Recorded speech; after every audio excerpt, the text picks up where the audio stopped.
of America, and to the republic for which it stands, one nation, under God, indivisible, with liberty and justice for all.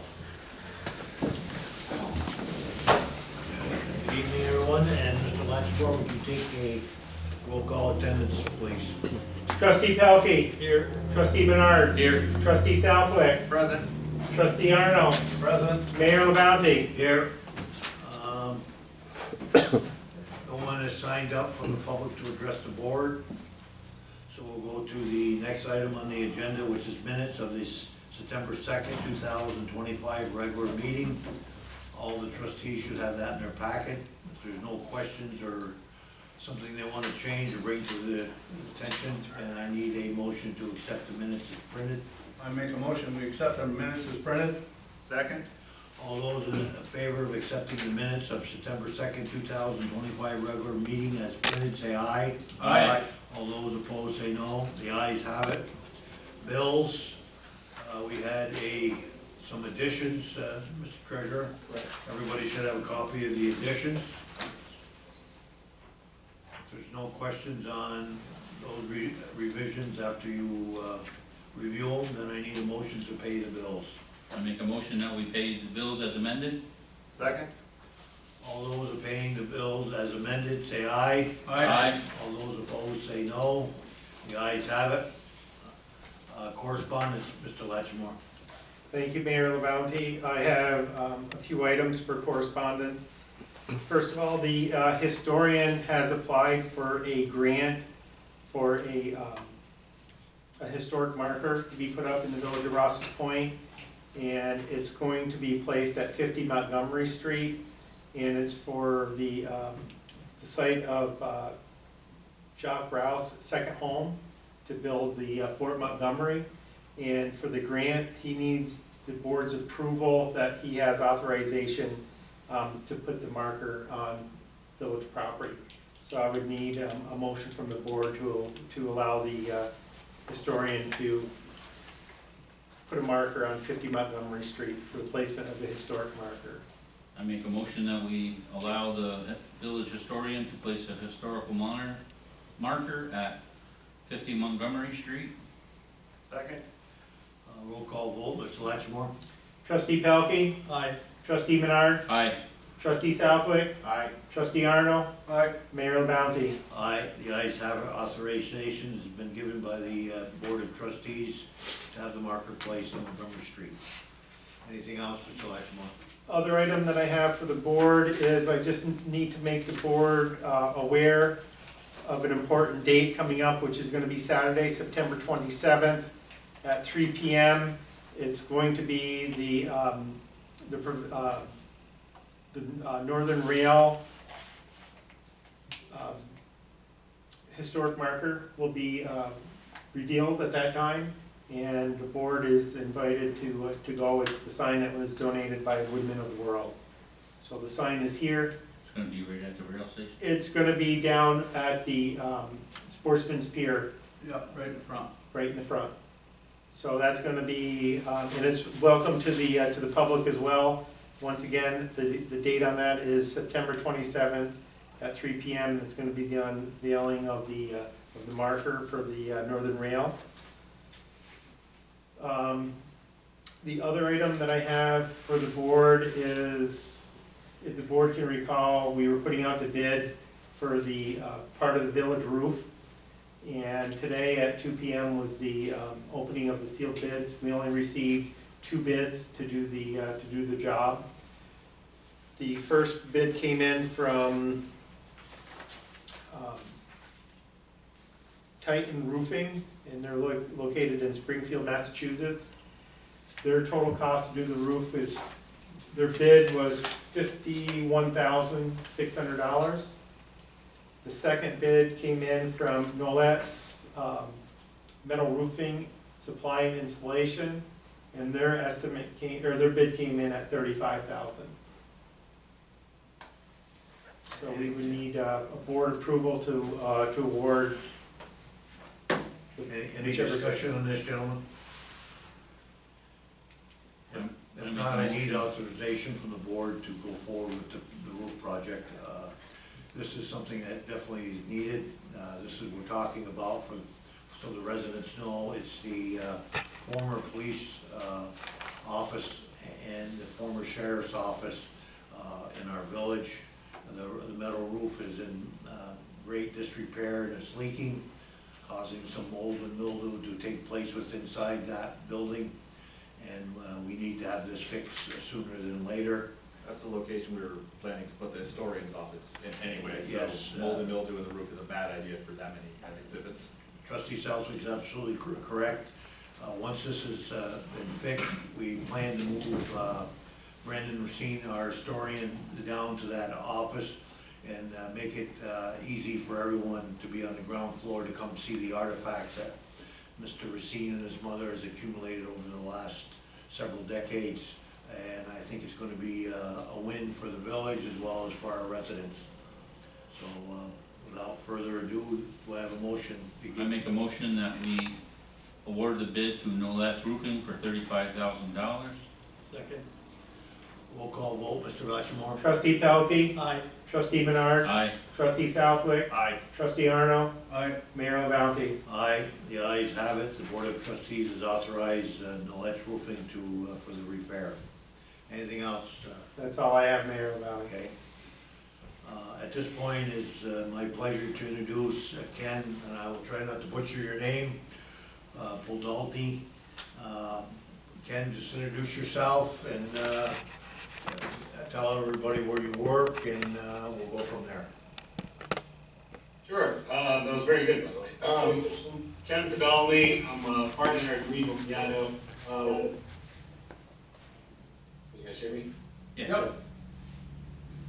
Weird echo. And I am, the firm is outside counsel to the New York Municipal Power Agency as well as the Municipal Electric Utilities Association. Okay, could you give us a little introduction to Rider A so everybody on this board and the residents understand what Rider A is and what the purpose is, and we'll go from there. Happily. So several years ago, the members of the agency said that they were getting requests for various data mining centers to locate within their service territories. Sometimes they would get requests, sometimes they would learn that they had just shown up and located in an empty building without telling anyone. The issue with that is that those installations can use a tremendous amount of energy and drive up the cost for everyone else in the municipality by using up a lot of the available hydropower and requiring incremental purchases of supplemental power, which through the purchase power adjustment clause drives up costs for everyone else. So we proposed to the Public Service Commission what is now Rider A as a way to deal with those customers that are termed high-density load or HDL customers. We came up with some criteria for identifying them. Essentially, there are three qualifications that a customer must meet in order to be considered high-density load, and that's their total demand must exceed 300 kilowatts. Their load density must exceed 250 kilowatt hours per square foot. And they can't qualify for the economic development program, essentially. So we wanted to exclude those businesses that created jobs and were beneficial for the communities. And only isolate those that were essentially using power without anything in return. And so what the commission approved for those customers, once identified, is first the customer has to pay for the entire cost of any facilities that are needed to serve that customer. In the cases where a study is required to find out exactly what those facilities are, the customer is responsible for paying for the cost of that study as well.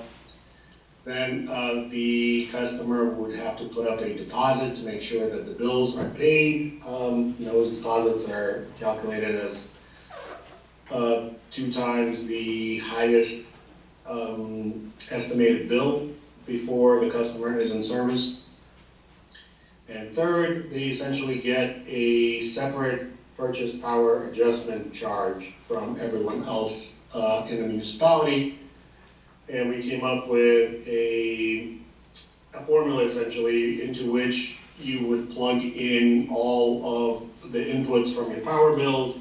So any available hydropower would first go to everyone else in the village. If there's any left over, that it would go to the Rider A customer. And any supplemental energy that you would have to buy would go to the Rider A customer first, so that no one else in the village essentially is affected, no one's rates are affected by the presence of these customers. Okay. So That's the short story. So just to make sure that it's clear to the board and to all the residents that if the board was to go forward and accept this Rider A, that in the future, that if we went into high cold weather and we had to get supplemental power, the company that was assigned the Rider A and signed it would be 100% responsible for all the supplemental power usage and charges? So for all of their supplemental usage and charges, so to the extent you exceeded your hydro allocation in this particular month, that Rider A customer would receive no hydropower, and their supply would essentially be entirely supplemental. So if we are assuming that no one, had that customer not been in the village, you would not have exceeded the your hydro allocation, then yes, that customer would pay for all of the supplemental energy needs that you have to purchase from them. Okay. Anybody else have any questions for Ken? So Ken, can I just add some two cents, if you don't mind? You sent over an application for service for customer information. So that's the first step, correct? They have to fill out the application for service? Yes, so, well, it depends on the circumstances really. So Okay, if this is a new customer that is not presently operating in the village, that's the way it would typically go. A customer would request service, they would tell you what sort of load requirements they have. You would then be able to identify whether the property where they're planning to locate can actually accommodate that kind of load, whether you needed to build any upgrades or not to serve it. And if so, the customer would then pay for those. If you are applying the rider to an existing customer, which is also available, an option available to you, the idea is to find out whether they exceed the 250 kilowatt hours per square foot.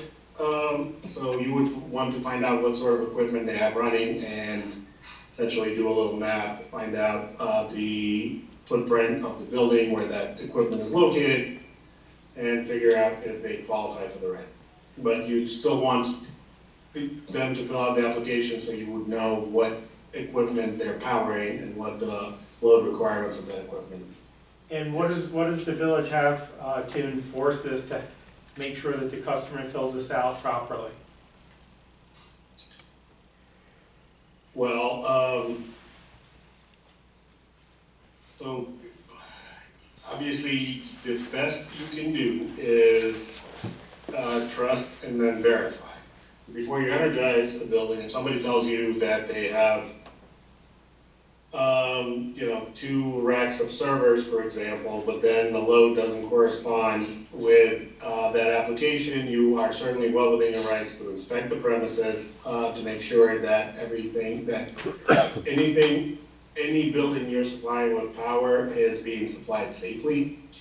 You can get codes to help you in that. If you can't get access to the building from the customer, you can terminate a customer for not allowing you access to inspect the building and the facilities to ensure that service is being supplied safely. So that is your utmost priority under the public service law. We've certainly had, and I'm sure you've heard, anecdotal stories of transformers melting and things where load exceeds the capacity of the services that are there to serve it, because a customer doesn't provide you accurate information. Now, can you inspect that like a year and a half later, if you think the power's gone up and stuff like that? Yes, absolutely. If you see that the usage is going up, you are very much within your rights to find out why.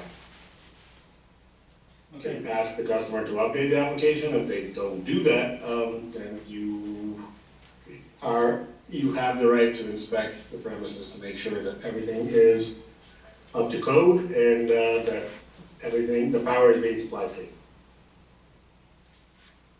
So once they complete the application for service and it's determined that they fall underneath one of the 3 categories. Okay, it's gotta be all 3, I guess. Okay, so they fall underneath all 3 categories. The rider A automatically becomes active? Yes. Okay. So the way, essentially, you would then, you could send them a letter stating that you have, based on their application, they qualify for rider A. Under the NIMPA generic tariff, you would request a deposit before you energize the building. You would calculate that deposit based on what they've told you the load is going to be and what you see. You can do some calculations essentially to see what their PPAC and the total bill might look like, so that you don't get a situation where somebody runs out on their bill, because these bills can be very substantial. Now, where do we have you as legal counsel get involved in this process? Anywhere necessary, so hopefully nowhere, right? So hopefully everything goes smoothly and you don't need legal counsel. But anywhere where you need help or advice in any way. So you would probably need at least a tutorial about how to calculate the 2 separate PPACs. And occasionally customers will give you some trouble about allowing access to the premises and being forthright with the equipment that they are planning to energize in there. Can certainly help with that. Okay. And And you said that there's a formula that you guys worked out for them and for this Yeah, so rider, right? it's an Excel spreadsheet essentially, and it's got a number of inputs that come off right up your power bills, your NIMPA bill, your Rouses, that's, what is that? That's National Grid, right? Nice. And of your transmission bills, and then it spits out essentially 2 PPAC statements that you would file, and then you would apply 2 PPAC charges, one to all of your rider A customers if you have more than one, and one to everyone else. And if there needs to be any upgrades to the village's substation or transformers, who does that additional cost get passed on to? The customer that's responsible for those upgrades. And who's responsible to do load study test on any of the village equipment? So the customer is responsible for paying for the study. The village is responsible for hiring an engineering firm to do the actual study. So we would hire the engineer and then the customer would pay for the engineering cost affiliated with it? So if you decide that you need a study, if there is a question as to whether upgrades are needed and what those upgrades are, you would get the customer to sign a cost reimbursement agreement with the village, where they essentially agree that they're going to cover all of your out-of-pocket costs, be they engineering, legal, or your own village employee time to conduct the study. You would hire someone if that's not something you can do in-house. and the customer would prepay essentially the estimated cost of the study and then cover anything else that's left over. Okay. So essentially, the village really does not need to do anything other than have customer complete the application for service and then make the determination that it falls underneath all three categories. Right. And if it And falls then underneath you- two, it doesn't qualify for either A. I'm sorry, what was that? If they only qualify underneath two, they're not a Rider A customer. So it needs to be all three. The only two that really matter are the demand and the load density. And the order of approving the rider also, so there have been some examples where, specifically, Bitcoin mining operations, they will, buy or lease a large warehouse in order to try to get around the load density calculation. So the order specifies that what you use for that calculation is essentially the square foot area of the load consuming equipment within the building, so that specifically for those circumstances, and you would definitely need access to the building to see what that looks like. So you're using Bitcoin, but let's say what's becoming, I think, a larger need right now is data centers. I mean, there's a distinct difference between a data center and a Bitcoin, right? Potentially more employees in a data center, I think. So we would follow the same criteria for data center. Yes. And If they qualify, they both would have a bunch of server racks, and which would be running flat out 24 hours a day. So I think theoretically they would probably qualify under Rider. how would they differ from the Bitcoin operation? If you said Bitcoin falls, how would The only difference is if they could qualify for the economic development program.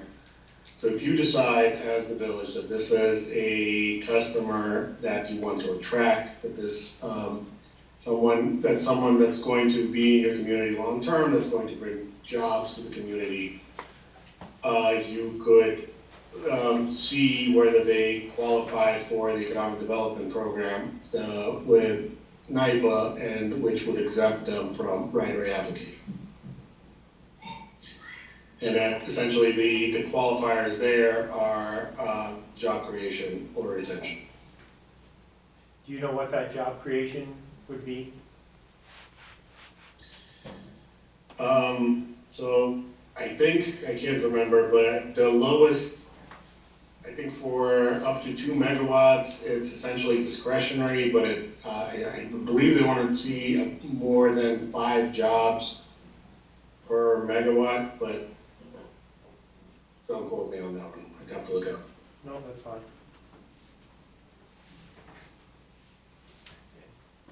Anybody else have any questions, gentlemen?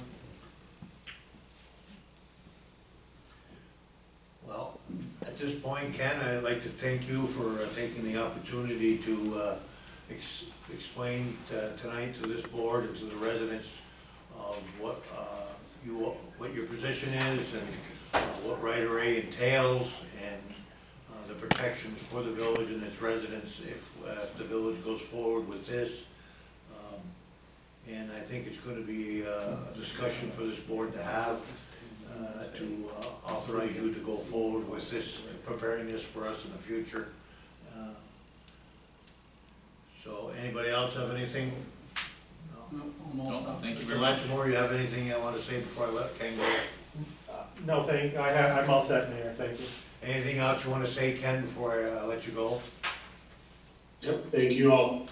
Yeah, thank you, Ken, Once for, again, on behalf of this board, I'd like to thank you for coming out this evening and explaining all this off your work hour, and I really appreciate it. Give us a little education and give the residents a little bit of education also to and what this entails. So, without further ado, once again, I want to thank you and have a good evening. You too, Thank anytime. you. Thank you, Thank Ken. you, Ken. Thank you.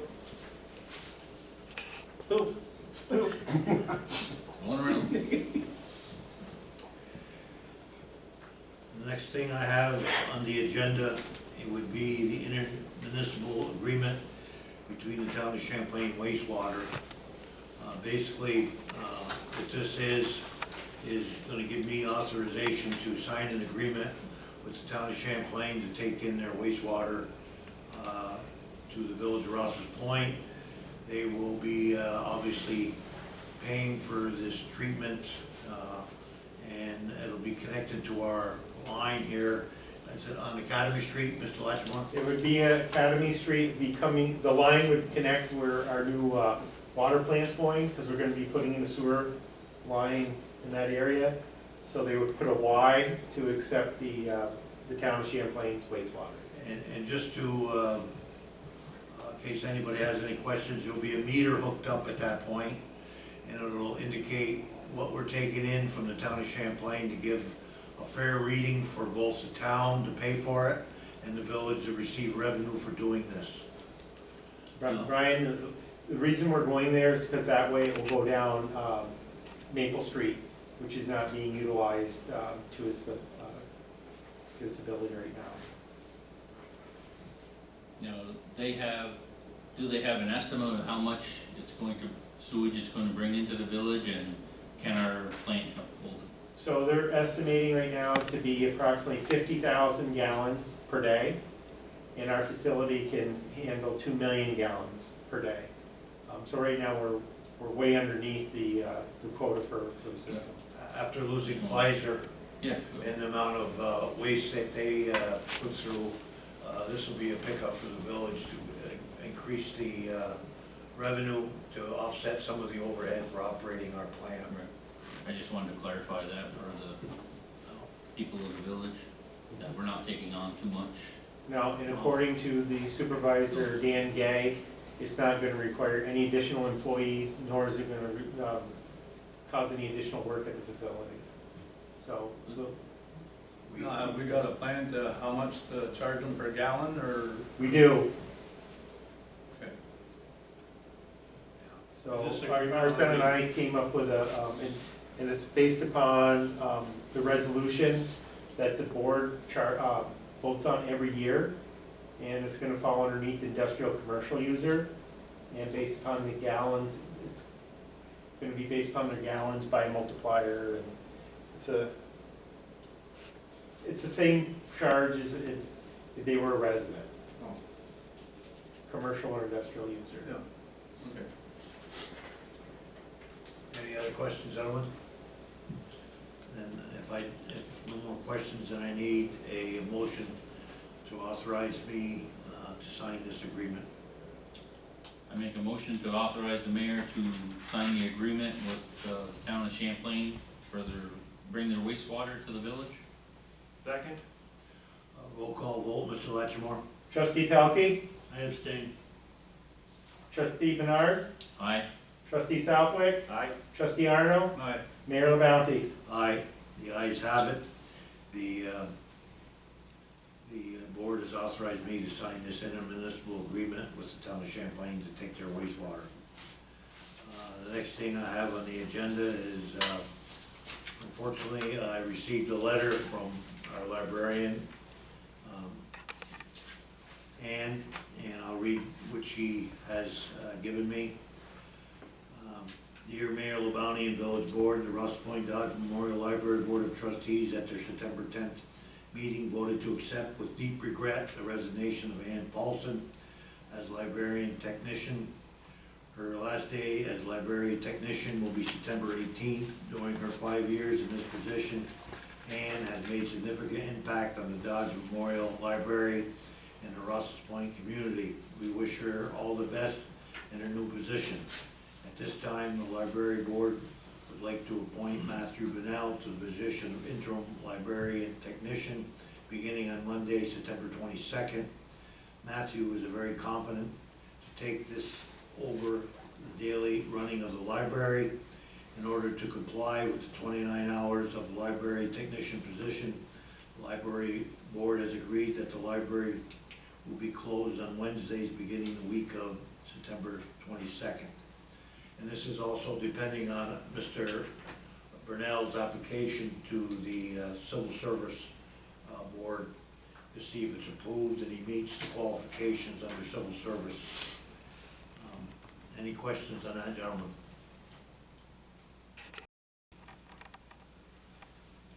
So do you wait until you get the approval back from civil service before he's appointed? So you guys can vote on approving him based upon the approval of the civil service application.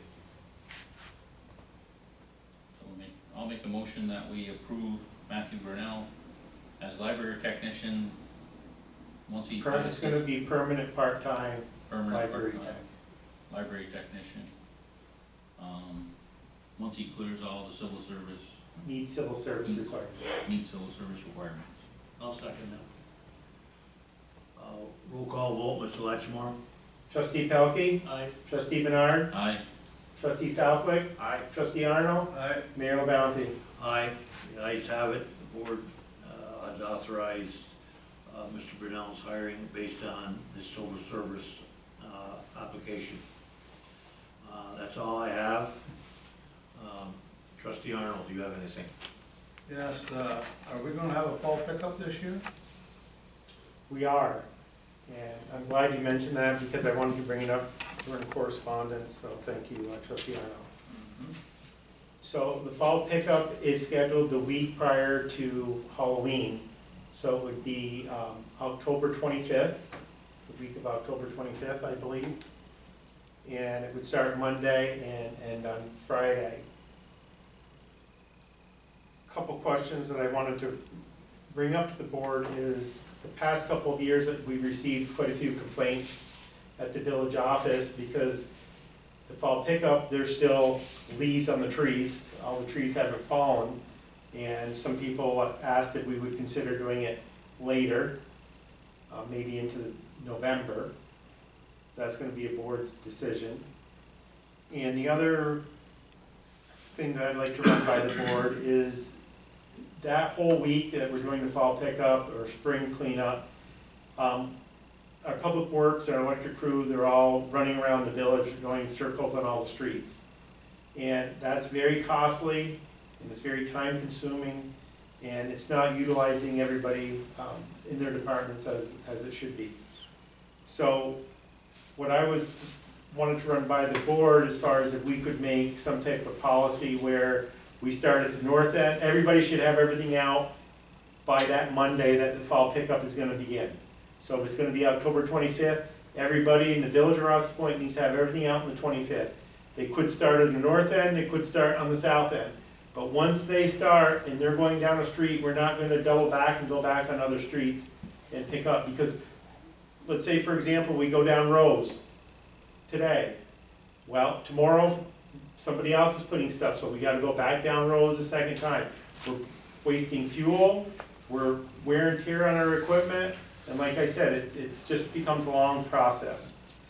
So that's my feeling on it, but essentially it's the board's decision as far as if they wanna keep it the week before Halloween, and if they wanna just continue to do a whole pickup to the whole village the whole week long. Well, residents can still bring their bags of leaves down to the bag pile.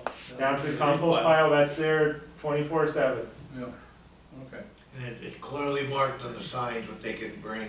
It doesn't mean branches or logs or any Yeah. wood or anything else. It has to be glass clippings and leaves, something that we can mulch. And that I want to emphasize, and the administrator said it very clearly.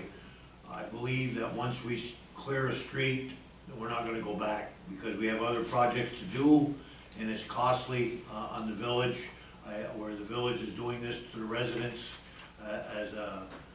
because of, it's been a long-standing tradition, and I think it's a good thing, but we can't just keep doubling back and wasting the public employees' time, public works time. So that has to be very clear to everybody watching this at home. I I don't know which you wanna So he's do. getting put out branches not bigger than 3 inches diameter. So you're talking the week of the 20th through the 24th? October 25th. It's October 25th, that's the first that's the Monday before, Halloween. Sure. I don't know, I'm I'm going looking up. at a calendar and it just, All right, so what Twenty-fifth is, is on a Saturday, so yeah, it'll be 25th on Saturday. 27th to the 31st. no, it would be the week before, So it'll be the 20th, 20th 20th through the 24th. 25th then. Correct, Okay, that'd be a Saturday, all right. the 25th, yeah. I mean, I was just doing a calendar in my head, so. okay. So October 20th through the 25th. Okay. Actually. 24th. 24th is Friday. 20 to the 24th. 20th. Put it on the 25th, people will be still That'll putting be it out. Saturday. Okay, Yeah. so it'd be the 20th through the 24th. Yeah. Monday through Friday, like it is every year. Sounds good. So is That's that, what- is that the week you want to do it, or did you want to change the weeks? I think that's fine. They usually pick it up before the Halloween. I mean, That that's is why the we do tradition. it twice a year, spring and fall, so if you don't pick your leaves up. Yeah, kids go by and kick them and tear the bags apart and stuff like that, and they're all over the place. Yes, So you want to keep it the week of the 20th? Yep, I would. Okay, yeah, that sounds like a good idea. so we will do the fall cleanup the October 20th. Because I just want to get this straight, because we can put it in the utility bills that are going out in October. Also, when the little kids are out trick or treating, you don't need big brush piles for them to dart out behind, you know, when cars are going by. So it's good to pick it up the week before. It's a safety issue and I understand it's early, but Okay, that's why we have 2 a year. perfect. Well, we have to draw a line in the sand at some point. Yeah, right. That's why we always did it the week before, is because, you know, Perfect. Safety wise. Excellent. Did we want to address the doubling back issue? That's the board's call. I think it's a good idea to One time. group it up in sections. It's a good idea to what now? Group it up in sections saying we're gonna hit this particular section of the village on this Well, particular. they're either gonna start at the south end or the north Right. end, and once they start heading north, they're not gonna head back north, they're just gonna continue south, they're not gonna double back. Or if they start in the south end, they're gonna continue north, and they're not gonna double back south. Once you've been picked up once, and all your stuff should be out there, we don't have the time, the manpower, or the overhead cost to bear this, any further than, we're gonna put it in the electrical bill, is that correct, Mr. Latchmore? I would put it in the So utility all the bill. residents should know exactly when this is gonna start and where it's gonna start. Have your stuff out for the 20th. So, I mean, it's up to you. If you guys don't want to do it, I'm fine No, with I it. think that's a good idea. One-time deal. Now, So, we have to make a few rules, because if we don't, then it's gonna be misused. So, what I would ask everybody is, for that Monday, October 20th, no matter where you live in the village of Ross's Point, you should have your branches and leaves, grass clippings, or whatever you want picked up out on your street, because we don't know when they're gonna get to your place. But if they go by and you put it out afterwards, we're not gonna go back and pick them up. it's a one-time deal. One-time deal. Yes, absolutely. Yep, I agree. I agree. Anything else, trustee Arnold? Yes, I know the village is pretty busy, but we are gonna cut that tree by across from my house before winter or whatever, if they have time. Okay, that's all I want to know. That's all I have, Mr. Mayor. Thank you. Trustee Menard? Just a couple things. First of all, I'd like to thank Ann Paulson for all her dedication to the library and all her work. She's gonna be missed there. And the other question, we had a question about trees last year, or last week, 2 weeks ago. Can we still purchase trees through New York Power Authority? So I actually had conversations with Ms. Reed on Tuesday, or Wednesday after the board meeting, because she indicated that she was able to find a website where it would be buy one, get one, or buy one and get two. And I told her we couldn't find it anywhere. She researched it, and it's not a program that's available up here at this time. So the only one that could purchase trees would be the Village of Rouses Point. The trees need to go on municipal property only. They cannot go on residential property, they have to go on municipal property. And Arsen was present during my conversations with them on it, so. Was it, like buy one, get one free type thing? Yes. Cause they're looking to get probably some, like red maples or something that grows slow. Yeah, What, so. back downtown, or flowering crabs or something. So the area that we're in, there's what, 15 trees that we can select from? Very limited selection, very limited. I'll print it out and show you what we can What's choose from. available. You know, in this area, the hardiest tree that I've seen so far is the red maple. They grow slow, and they're hard, and they can take a lot. Yeah, I don't think, I don't know, it was about 10 years ago that disease came through and it did hit the maples, but I don't think it hit my red maples. No, it didn't touch the red maples for some reason. I don't know, Yeah. they're very strong for this area. But we can look at it, because Arsen and I, we were looking for some dwarf type trees, Yeah. and there were no dwarf trees. Even the flowering crabs, you can keep them trimmed up where they don't get out of control. I mean, if you don't trim them for 20 years, well, they're out of control. Right. But, you know, every 5 years, if you went around and shake them, so they're not touching the buildings, they'll stay within the compass of where you're planning to shake. Absolutely. Anything else, trustee Menard? Nope, that's it. Trustee Pelkey? Yeah, I just have an update on the public works. They've been helping the line crew dig in quite a few conduits. We're having some problems with, we rent the conduits to Spectrum, so we're kind of responsible for the conduits, so we had to fix a few of them. So we had to do a job up by the Welcome Center and had to replace the sidewalks. So we kind of slowed them down on their sidewalk repair, but they are going to be going on Lake Street. The supervisor talked about starting like down on Route 2 and coming this way, head south, and see as many of the sidewalks on Main Street that they can get repaired. But unfortunately, like I said, they've been doing conduits for the electric department, so they kind of set them back a little bit. But the sidewalk they did on Montgomery Street looks excellent. Yes, that's done, and they topsoiled along the side of it. There's a little patch between, down by Lighthouse Point Marina that you notice is not done. The reason for that is if we put sidewalks there and they go over with the heavy boats, they break all the sidewalks up. So, the Public Works Supervisor talked to me about taking the sidewalks out and doing asphalt. The asphalt is a lot stronger than what the cement is, so they'll make it nice and smooth through there, and when he goes over them with that big heavy boat lift, carrying a heavy boat, it won't break the sidewalk.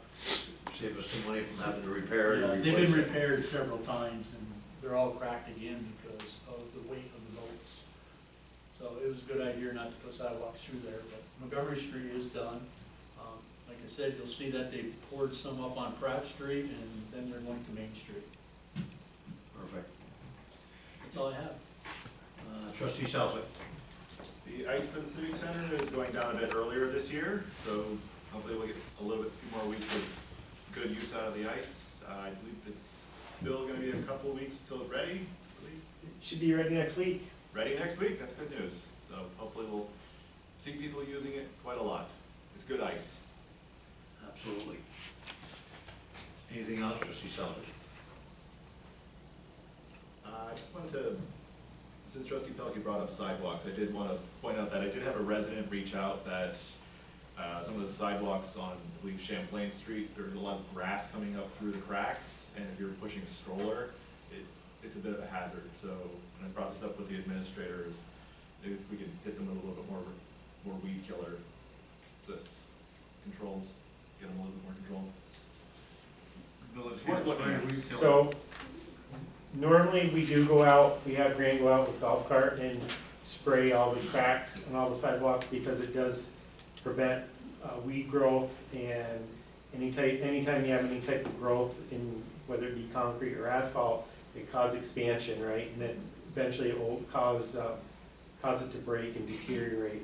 And I'm gonna be honest, Public Works has not gone out and done any of the roundup to spraying any of the sidewalks. So that's on us, and as I indicated to Trustee Southwood, we'll get somebody out there and put some roundup on those areas. I have nothing else. Okay. We have nobody that wants an executive session tonight, so without further ado, I need a motion to adjourn this meeting. I make a motion we adjourn. Second? All those in favor of adjourning, say aye. Aye. All those opposed, say no. Thank you, gentlemen.